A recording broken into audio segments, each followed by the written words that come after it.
ऊंच ते ऊंच पद तो हुआ महाराजा महारानी, जो पहला पहला जन्म है, श्रेष्ठ ते श्रेष्ठ जन्म।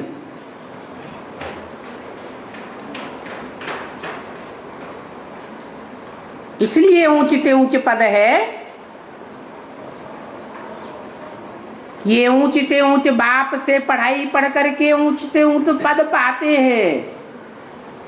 ऐसा पद पाते हैं जिनकी दुनिया में कोई भी ग्लानि नहीं है। बाकी हर मनुष्य मात्र की ग्लानि है, लेकिन नारायण की कोई ग्लानि नहीं है।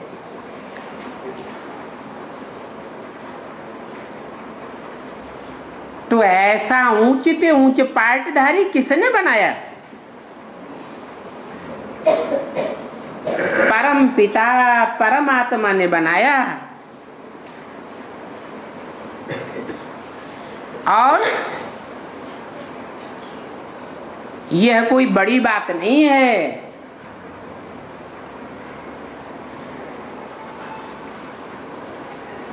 पढ़ाई पढ़ करके ऊंच ते ऊंच विश्व महाराजन का पद पाना बड़ी बात है, या विश्व महाराजन बनाना बड़ी बात है?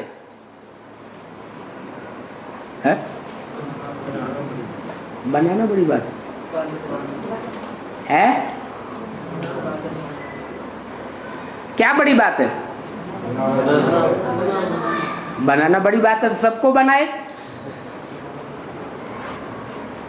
सबको बनाता है क्या है? सबको तो बना ही नहीं सकता। तो फिर बनना बड़ी बात है या बनाना बड़ी बात है?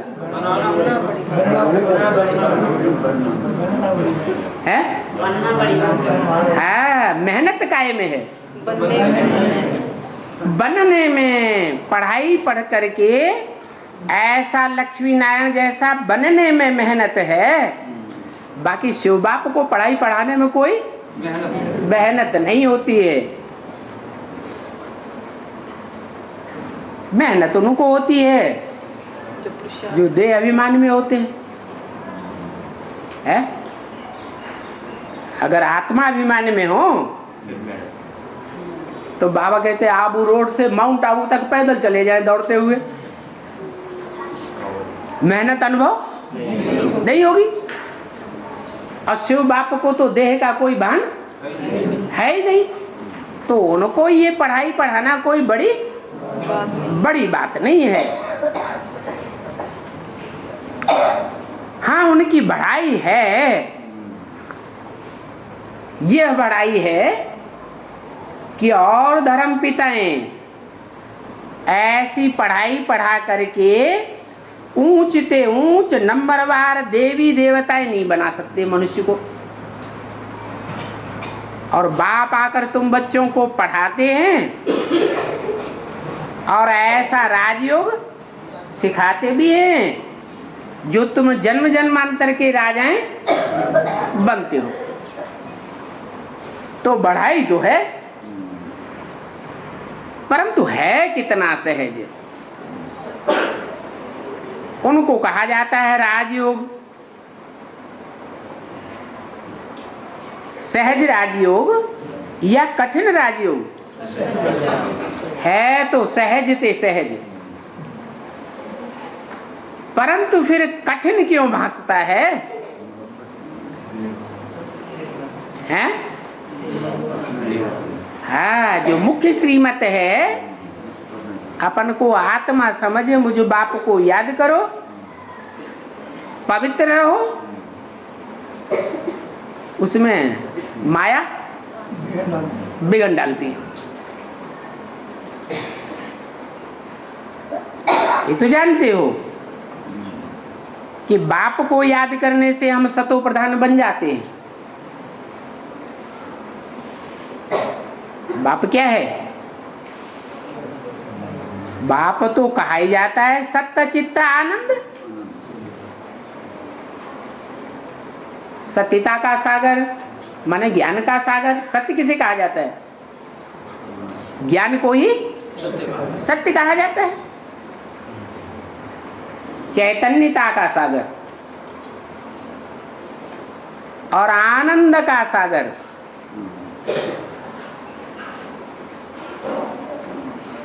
बोला उसकी याद करने से हम सत्य ही बनेंगे ना। रावण और रावण संप्रदाय को याद करेंगे तो तमो प्रधान बनेंगे। तो बाप तो है ही सतो प्रधान। कि 4 अवस्थाओं से पसार होता है? बाप तो जो सुप्रीम सोल बाप आत्माओं का बाप है वो कभी 4 अवस्थाओं से पसार नहीं होता। उनकी कितनी महिमा गाते हैं। भक्ति मार्ग में कितना फल फूल दूध आदि चढ़ाते हैं।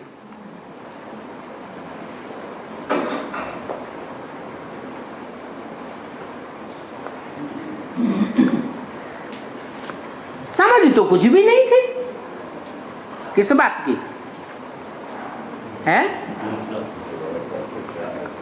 ये फूल चढ़ाने का क्या मतलब है?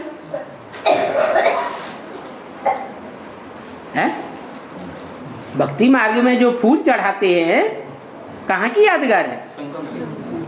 संगम में कोई फूल चढ़ाता है? यहाँ तो है नहीं कोई फूल है। फूल का मतलब क्या है? फूल का मतलब है हल्के फुल्के रह करके पुरुषार्थ करने वाले, जिनको कोई भी प्रकार की परेशानी का अनुभव नहीं होना चाहिए। फूल कैसा होता है? हल्का फुल्का होता है। हाँ, कोई फूल ज्यादा खुशबू वाला होता है, कोई फूल कम खुशबू वाला होता है, कोई फिर बदबू वाला भी होता है। बाकी फूलों में हल्कापन तो जरूर होता है। वो हल्कापन देवभान के कारण होता है या प्योरिटी के कारण होता है? प्योरिटी के कारण होता है। और वो प्योरिटी कुमारों में ज्यादा होती है, अधर कुमारों में ज्यादा होती है, अधर कुमारियों में ज्यादा होती है। किस में ज्यादा होती है? कुमारियों में प्योरिटी ज्यादा होती है। उस प्योरिटी के आधार पर उनको फूल कहा जाता है। और वो फूल भी नंबरवार हैं। क्या? ऐसे नहीं कि शिव के ऊपर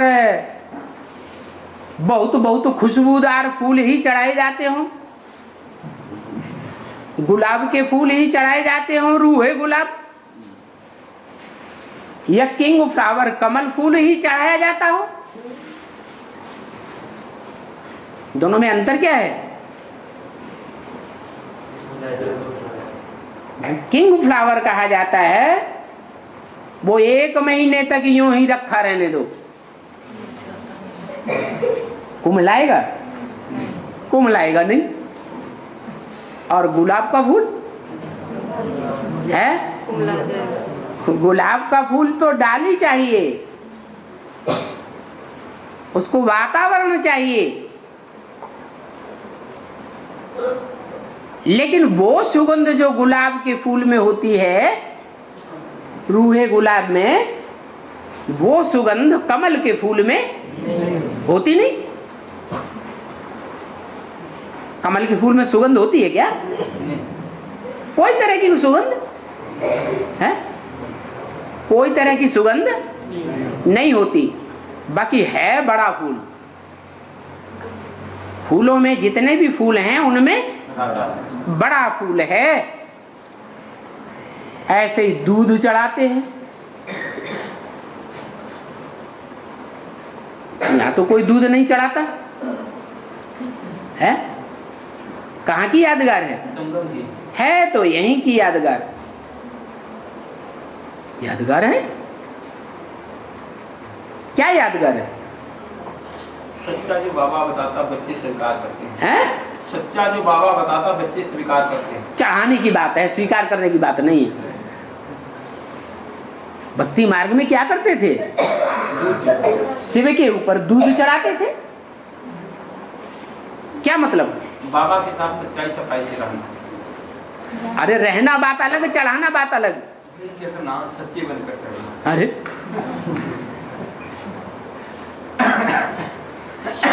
जरूर है।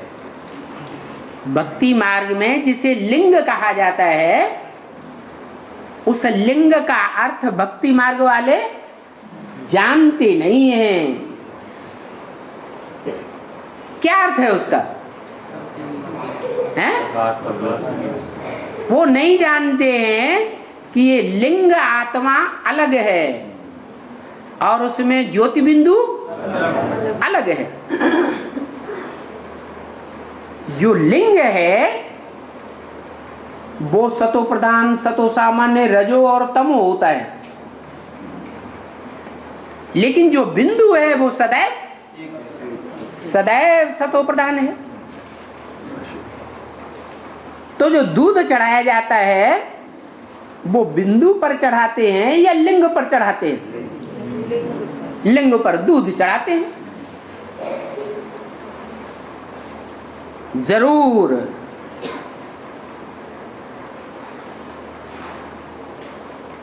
ब्रह्मा कुमार कुमारियों में कोई ऐसा तबक्का भी है जो आदि से अंत तक पुरुषार्थी जीवन में भक्ति मार्ग को फॉलो करने वाला है।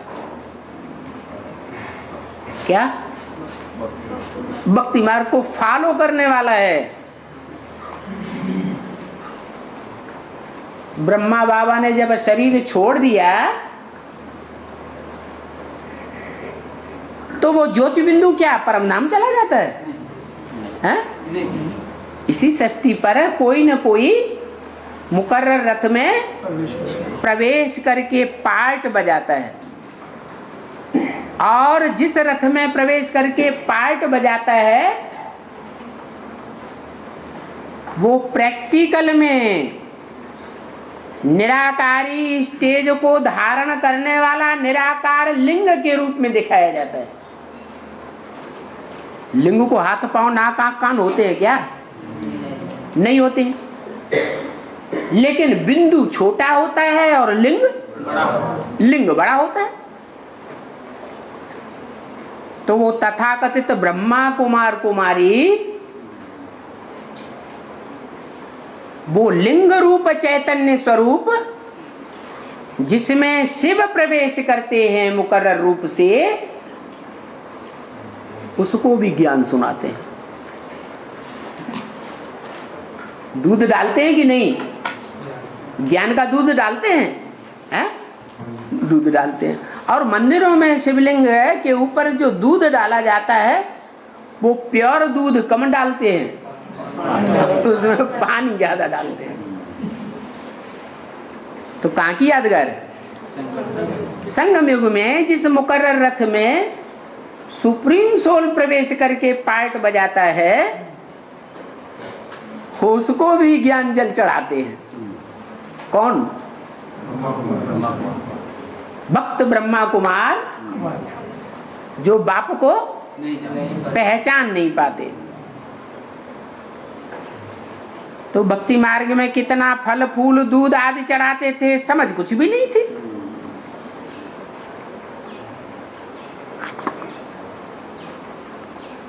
फल का मीनिंग रह गया। देवताओं को पूजते थे, समझ तो कुछ भी नहीं थी। शिव को भी पूजते थे और देवताओं को भी पूजते थे। अंतर क्या?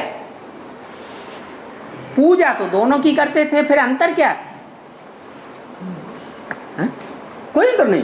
शिव का लिंग, हाँ, शिव का सिर्फ लिंग पूजते थे और देवताओं का लिंग नहीं पूजते थे। वो सतो प्रधान स्टेज में 100% नहीं स्टेज पकड़ता है। वो जो देवताएं होते हैं उनका लिंग नहीं पूजा जाता। क्यों नहीं पूजा जाता है?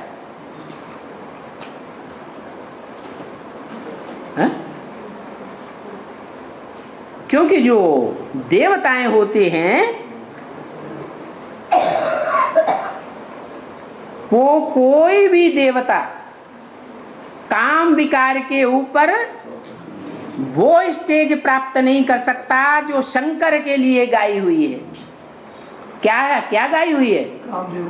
कामदेव को भस्म ही कर दिया। वो स्टेज कोई भी देवता प्राप्त नहीं कर पाता। तो लिंग को पूजते रहते हैं, देवताओं की मूर्तियों को पूजते रहते हैं, समझ कुछ भी नहीं थे।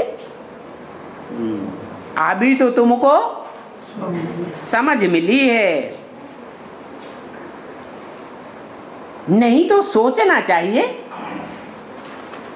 उन देवताओं ने क्या किया जो फूल दूध आदि चढ़ाते हैं। कुछ तो किया होगा।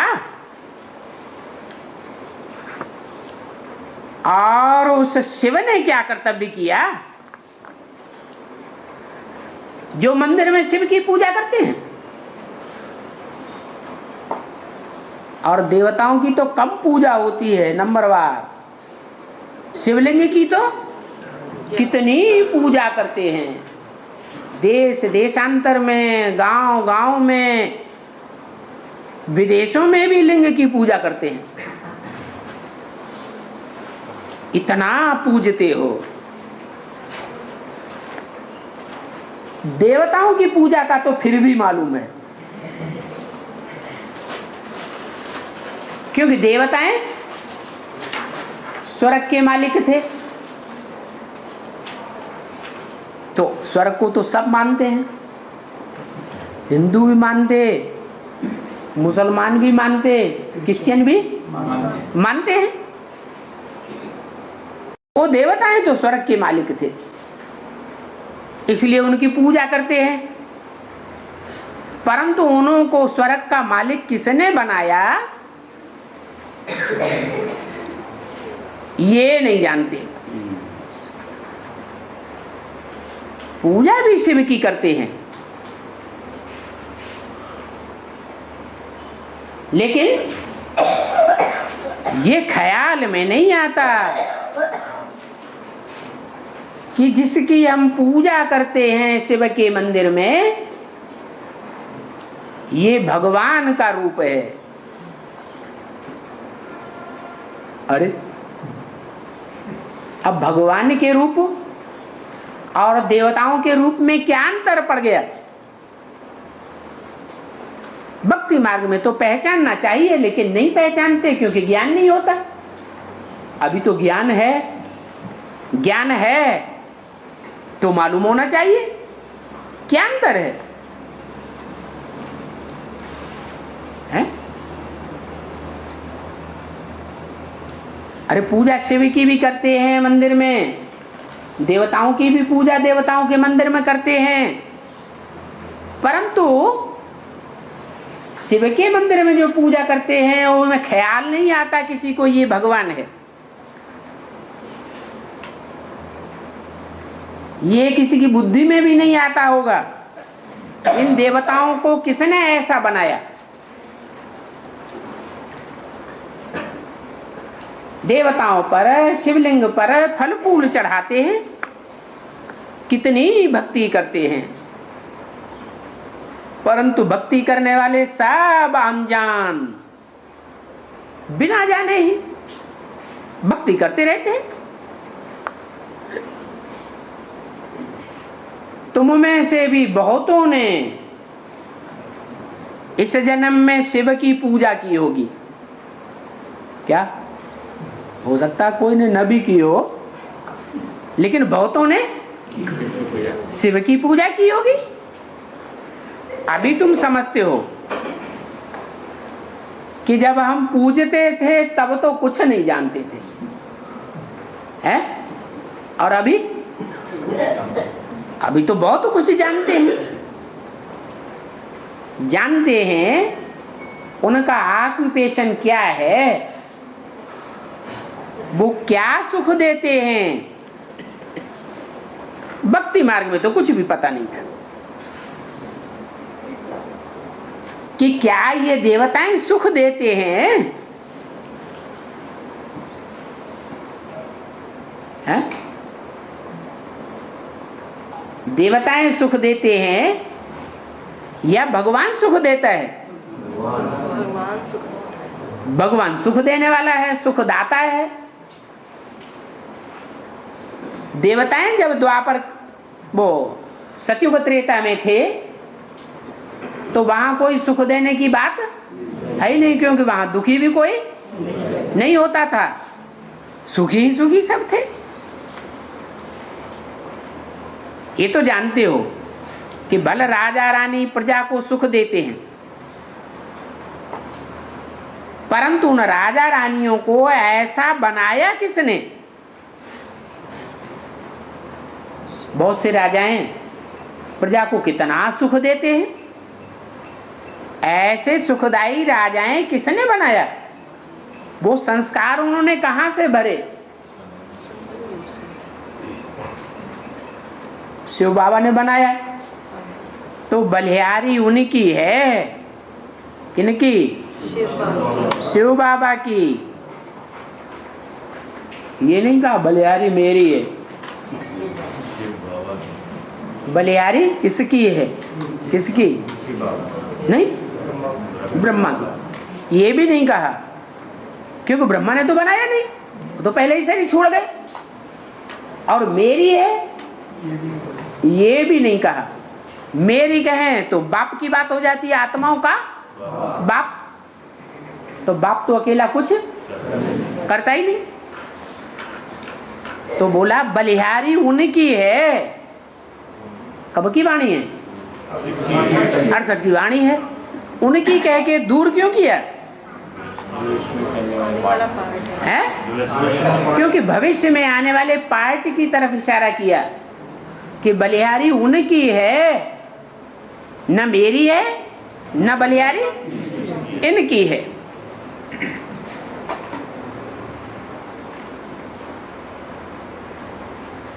ये तो सिर्फ राजा ही करते हैं। क्या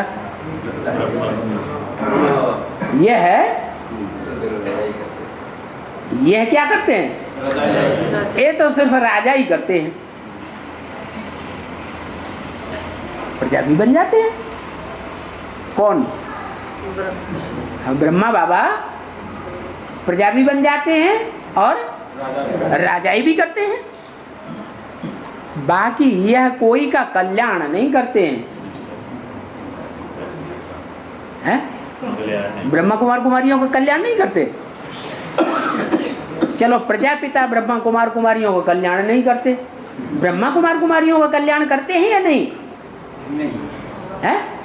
अब ब्रह्मा कुमार कुमारियों को पता ही नहीं है क्या हम सतयुग में हमारा क्या पद होगा, कौन सा पद मान मर्तबा हमको मिलने वाला है। तो यह कोई का कल्याण नहीं करते हैं। अगर करते भी हैं तो अल्पकाल के लिए करते हैं, 21 जन्मों के लिए नहीं कर पाते, क्योंकि 21 जन्मों का तो ज्ञान ही नहीं हो पाता है। अभी तुम बच्चों को बाप बैठ पढ़ाते हैं, बुद्धि में ये ना आ जाए कि चंद्रमा मस्तक पर दिखाया जाता है तो ज्ञान चंद्रमा ब्रह्मा की सोल पढ़ाती होगी। नहीं, कौन पढ़ाते हैं? बाप पढ़ाते हैं। उनको कहा जाता है कल्याणकारी।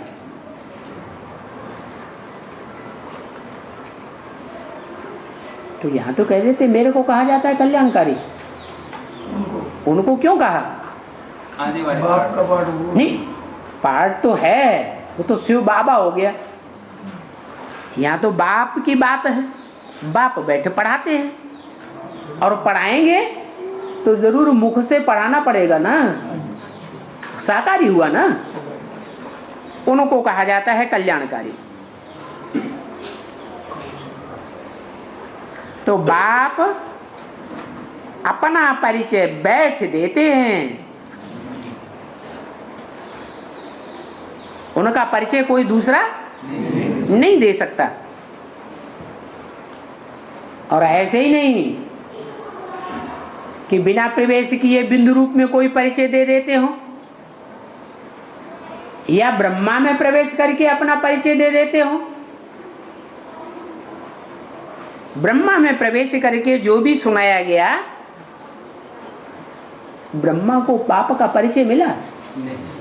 नहीं मिला। जब ब्रह्मा को ही बाप का परिचय नहीं मिला तो ब्रह्मा कुमार कुमारियों को भी परिचय कैसे मिल सकता? तो बाप बाप के रूप में खुद बैठ माना कोई शरीर रूपी रथ में प्रवेश करके बैठ करके अपना परिचय देते हैं। मेरी तुम पूजा करते थे ना लिंग की,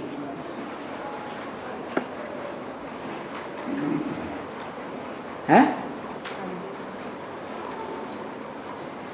मेरी ये कहने वाला कौन?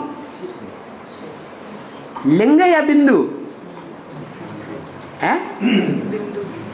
बोला तो बिंदु ने, सुप्रीम सोल ने।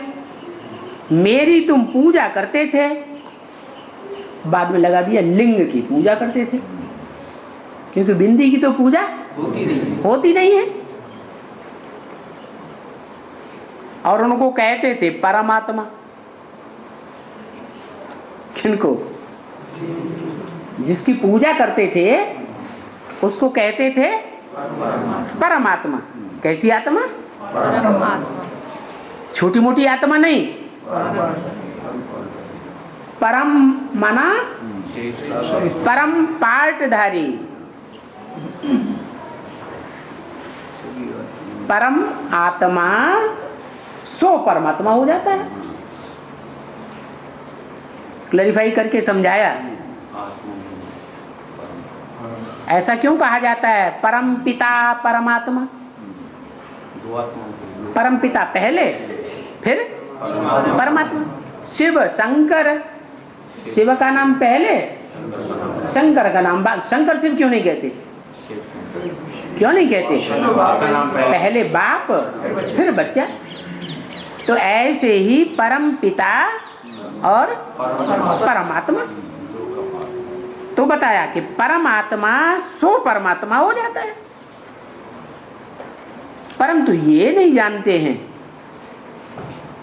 कि यह क्या करते हैं, हैं? अभी जानते हैं? नहीं, अभी नहीं जानते। ब्राह्मण बच्चे हैं? वो जैसे जो ब्राह्मण बच्चे वो जानते हैं। अनिश्चय तो नहीं आता? देखो खुद के थोड़ा देखो, उनके पार्ट पर निश्चय आता है, अनिश्चय आता है या नहीं आता है? हा? अरे अनिश्चय आता है कि नहीं आता है? हाँ? तो चुप हो गए। निश्चय बाबा नहीं आता। हाँ, क्या आता है? निश्चय। चलो एक बच्चा निकला तो 500 करोड़ में से जिसको अनिश्चय आता ही नहीं है, जन्म मरण के चक्कर से छूट गया है ना? है? अनिश्चय नहीं पैदा होता। है? अनिश्चय नहीं पैदा होता। अनिश्चय नहीं पैदा होता। अच्छा, तो बस सिर्फ ये कह देंगे, ये तो नहीं जानते क्या करते हैं। भक्ति मार्ग में सिर्फ यह कह देंगे कि वो सर्वव्यापी है।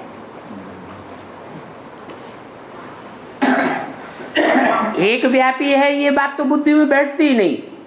क्या कह देते हैं? सर्वव्यापी है, नाम रूप से न्यारा है। नाम भी नहीं दे सकते और उसका रूप भी नहीं दे सकते। फिर स्थान एड्रेस वगैरह तो बताने की बात ही नहीं। नाम रूप से न्यारा है।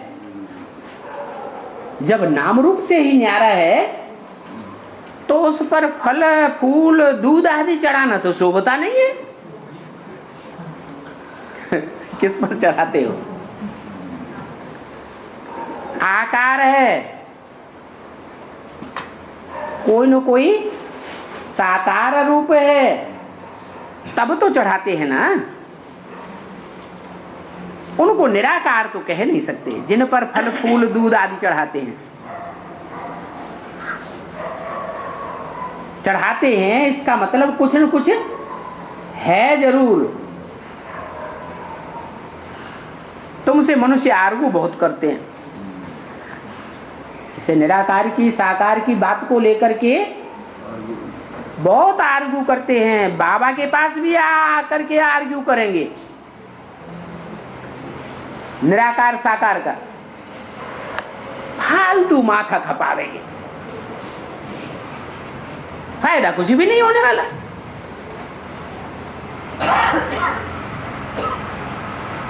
अरे क्यों ऐसे क्यों कह दिया? क्योंकि बाबा के पास आकर के आर्गू करेंगे हैं? वो निराकार साकार की आर्ग्यू 68 के बाद ब्रह्मा बाबा से आकर के किसी ने की क्या? नहीं, पहले नहीं, अभी करेंगे।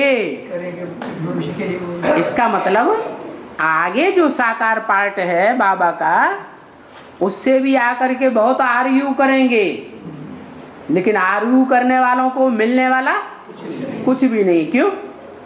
तो बाबा तो गुप्त पार्ट बजा रहा है या प्रत्यक्ष पार्ट बजा रहा है?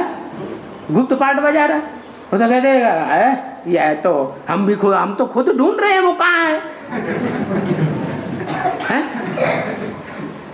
तो बाबा से आर्गू करने से फायदा कुछ भी नहीं, फालतू माथा खपावेंगे। बाबा से आर्ग्यू कर करके उनका माथा फालतू खपेगा। तो यह समझाना तुम बच्चों का काम है क्या कि वो निराकार ज्योति बिंदु कैसे साकार है, किस नाम से, किस रूप से, किस स्थान पर कहाँ कैसे पार्ट बजाता है, ये समझाना तुम बच्चों का काम है। मेरा काम है? मैं अपने आप बैठ अपना परिचय नहीं दूंगा। किसी को पर्सनल बैठ करके मैं बताऊंगा कि मैं भगवान हूं। जो भगवान होगा वो कोई को ये बतावेगा बैठ करके कि मैं भगवान हूं? है? भगवान होगा वो कहने से प्रत्यक्ष नहीं होगा, अपने आप ही प्रत्यक्ष, कथनी से प्रत्यक्ष होगा या करनी से प्रत्यक्ष होगा? करनी से प्रत्यक्ष होगा। तो तुम्हारा भी माथा बैठ खपावेंगे क्या? ऐसे नहीं कि उन्होंने बाबा से माथा बैठ खपाई लिया तो तुमको छोड़ देंगे, तुम्हारे से भी बैठ माथा खपावेंगे। तो बाबा को शांति आ गई, हमारा तो माथा न खपावे।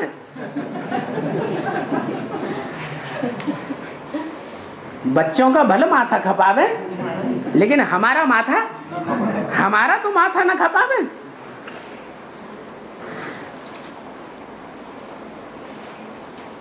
बाबा के ध्यान में तो ये माथा खपाने वाले सब रीढ़ बकरियां हैं। क्या? हाँ। भारत में कौन सा स्थान प्रसिद्ध है जहाँ भेड़ बकरियां बहुत पाली जाती हैं? राजस्थान में खास अजमेर, वो तो भक्ति मार्ग का अजमेर है, जहाँ मुसलमान लोग इकट्ठे होते हैं, मेला लगाते हैं। मुसलमान लोग मिलन मेला मनाते हैं जाकर के। रीढ़ बकरियों का वो देश है जहाँ ब्रह्मा की मूर्ति रखी हुई है और वहाँ रहने वाले पंडित पुजारी उनकी पूजा करते हैं। यादगार कहाँ की? संगम युग में कहाँ की यादगार है? अजमेर। जरूर माउंट आबू में ब्रह्मा की मूर्ति बना के रखी होगी मुसलमानों ने, जो मुसलमान धर्म में कन्वर्ट होने वाली आत्माएं हैं। वो तुम्हारा माथा जरूर खपावेंगे, माथा खपावेंगे, और तुम उनको बैठ करके समझावेंगे। लेकिन बाबा समझ जावेंगे यह तो क्या है, ये तो भेड़ बकरियां हैं। क्यों भेड़ बकरियां कहा? समझने वाले नहीं, भेड़ बकरियों का स्वभाव होता है। क्या खास स्वभाव होता है? हाँ, एक अगर गड्ढे में जाएगी तो उसके पीछे पीछे सब गड्ढे में चली जाती है। ये इस्लाम धर्म की, मुसलमान धर्म की खासियत है। क्या? एक के पीछे सारे ही लग जाएंगे। प्रैक्टिकल में भी देखने में आ रहा है। क्या? कोई न कोई जरूर ऐसा उन ब्राह्मणों में है जो पक्का आड़ ठान के बैठ गया। क्या? कि भगवान तो निराकार ही है, भगवान साकार नहीं हो सकता, और उसको सबने फॉलो कर लिया। उनकी एक्टिविटी ही ऐसी है। कैसी? भेड़ बकरियों जैसी। कुछ नहीं जानते, भगवान को नहीं जानते, गोया कुछ नहीं जानते। अभी तुम बच्चे तो जानते हो कि बाबा ने हमको रीढ़ बकरियों से कितना ऊंच बनाया है। क्या? पहले हम भी क्या थे? हैं? उस बेहद के अजमेर में जाकर के माथा टेकते थे कि नहीं मूर्ति को? हैं? टेकते थे। हम भी रीढ़ बकरियां थे, फिर बाबा ने हमको रीढ़ बकरियों से कितना ऊंच बनाया है। ये पढ़ाई है ना।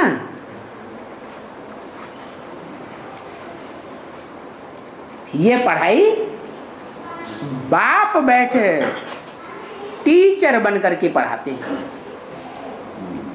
क्योंकि बाप भी है और टीचर भी है। और तुम मनुष्य से देवता बनने के लिए पढ़ रहे हो। वो रीढ़ बकरियां, वो ये पढ़ाई बाप से नहीं पढ़ती। और ये भी जानते हो कि देवी देवताएं तो सतयुग में ही होते हैं, त्रेता में नहीं होते। संगम पर देवी देवता होते हैं। देने वाले को देवता कहा जाता है, तो संगम में देते हैं कि लेते हैं? हैं? तुमने देना शुरू कर दिया क्या? नहीं। हाँ, सतयुग में 84 जन्म लेने वालों को ही देवता कहा जाता है। जो कम जन्म लेने वाले हैं, कम कलाओं वाले हैं, वो पक्के देवता नहीं है। वो द्वापर युग में जाकर के दूसरे धर्म में कन्वर्ट हो जाएंगे, अपना ओरिजिनल स्वरूप पकड़ लेंगे। और कलयुग में तो देवी देवताएं कोई होते ही नहीं। संगम पर सब ब्राह्मण है ना? पक्का ब्राह्मण बनेंगे। तो ब्राह्मण के बाद जब देवता बनेंगे फिर स्वर्ग में जाएंगे। बिल्कुल, ब्राह्मण बड़े हुए ना देवताओं से। देवता से पहले फरिश्ता बनेंगे, ये साबित करेंगे, दुनिया भी जानेगी, उनकी आत्मा खुद भी ये अनुभव करेगी, हमारा इस देह से, देह के पदार्थों से और देह के संबंधियों से कोई भी रिश्ता नहीं। वो रिश्ता उनको आकर्षित नहीं करेगा, खींच नहीं सकेगा अपनी ओर। तो बताया कलयुग में तो देवी देवताएं होते ही नहीं, वहां राम राज्य ही नहीं। देवताएं कैसे होंगे? राम राज्य जहां होगा वही तो देवताएं होंगे। राम राज्य क्यों? नारायण राज्य क्यों नहीं कहा है? क्योंकि जो फेलियर आत्मा है उसको क्या कहा जाता है? राम। यहां जो बैठे हुए हैं वो फेलियर हैं या पासियर हैं? जगह के आगे फेलियर है ना, सब फेलियर। तो अनुभवी हैं या गैर अनुभवी है? अनुभवी है। तो राम कहा जाता है फेलियर को। और राम ने राज्य स्थापन किया। क्या? नारायण ने राज्य स्थापन नहीं किया। नारायण में शिव प्रवेश करते ही नहीं। अगर ये कहें नारायण ने राज्य स्थापन किया तो फिर नारायण में शिव का प्रवेश साबित होना चाहिए, क्योंकि कोई भी मनुष्य मात्र राम राज्य स्थापन कर ही नहीं सकता सिवाय शिव बाबा के। और शिव बाबा भी राम में प्रवेश करके राम राज्य स्थापन करता है। तो अभी कलयुग में तो राम राज्य है ही नहीं जो कोई पवित्र रह सके। देवी देवताएं जो थे वो फिर वाम मार्ग में चले जाते हैं। पहले सतयुग त्रेता में सीधे रास्ते पर थे, फिर द्वापर युग से वाम माने उल्टा, उल्टा रास्ता पकड़ लेते हैं तो वो देवताएं भी तुम्हारे जैसे मनुष्य, परंतु अंतर क्या है?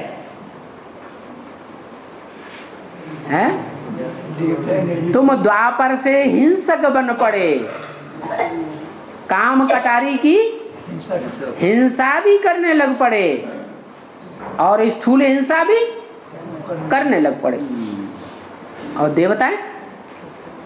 देवताएं न काम कटारी की हिंसा करते थे और न स्थूल हिंसा करते थे तो तुम्हारे ही जैसे मनुष्य, हाथ पांव वाले, नाक आंख कान उनको भी थे। फिर अंतर किस बात का?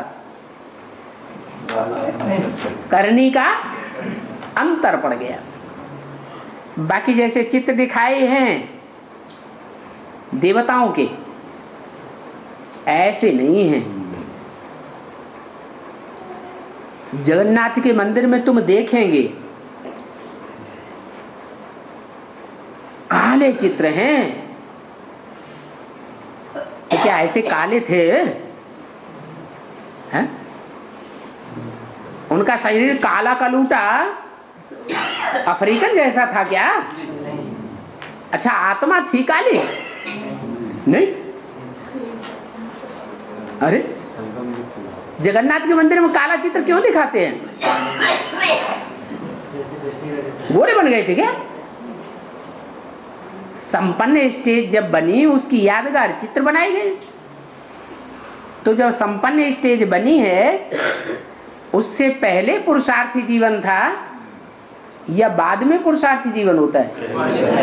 पहले पुरुषार्थी जीवन था। उस समय की यादगार वो पुरुषार्थी जीवन जब संपन्नता की ओर गया तब सारे विश्व के ऊपर, जगत के ऊपर उनका राज्य था।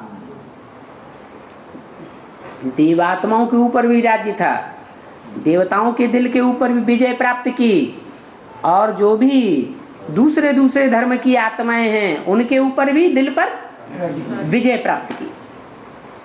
तो सिर्फ भारत के नहीं थे नाथ, कहाँ के नाथ थे? सारे जगत के नाथ थे। परंतु जब नाथ थे, सारी दुनिया को उन्होंने नाथा हुआ था, तो उस समय वो काले थे या गोरे थे? है? अच्छा, जो दूसरों के ऊपर कंट्रोल करने की इच्छा होती है, वो काले होते हैं या गोरे होते हैं? यहाँ भी बहुत से ब्राह्मण हैं जो खुद कंट्रोल में रह पाए या न रह पाए, श्रीमत पर चल पाए या न चल पाए, एक के कंट्रोल में चलें या न चलें, लेकिन दूसरों को कंट्रोल में रखना चाहेंगे। तो ये तमो प्रधानता की निशानी है या सतो प्रधान आत्मा की निशानी है? तमो प्रधान आत्मा की निशानी है। नहीं तो जो संपन्न आत्मा होगी, नारायण जैसी आत्मा होगी, इच्छा मात्रम अविद्या की स्टेज होनी चाहिए। तो देवताओं के चित्र ऐसे नहीं हैं जैसे दिखाए हैं। कृष्ण को काला दिखाई दिया, राम को काला दिखाई दिया, जगन्नाथ को काला दिखाई दिया। बाप कहते हैं कि माया जीते जगत जीत बनो। क्या? और माया पहले पहले अपने अंदर बैठी हुई है या दूसरों के अंदर बैठी हुई है कि दूसरों के ऊपर विजय प्राप्त कर लें? पहले पहले तो काम विकार की माया, क्रोध की माया, लोभ की माया, मोह की माया, अहंकार, पांचों विकार रूपी माया जो है वो हमारे अंदर बैठी हुई है। और माया स्थूल इंद्रियों में बैठी होती है या पहले मन में बैठती है? पहले वो मन में स्थान बना के बैठती है। तो कहा जाता है मन जीते जगत जीत। और जितनी भी मन बुद्धि रूपी आत्माएं हैं, मनुष्य आत्माएं, उनमें कोई 100% चलायमान मन वाला आत्मा होगा या नहीं होगा? है? कौन है? ब्रह्मा की सोल 100% मनु है। अब मनुआ चाहुंदे से डोले। बाप आकर ज्ञान सुनाते हैं तो ज्ञान भी सुनने लग जाती है, बीज रूप स्टेज में भी आ जाती है। नहीं तो देवान में भी आती है और उन ब्राह्मणों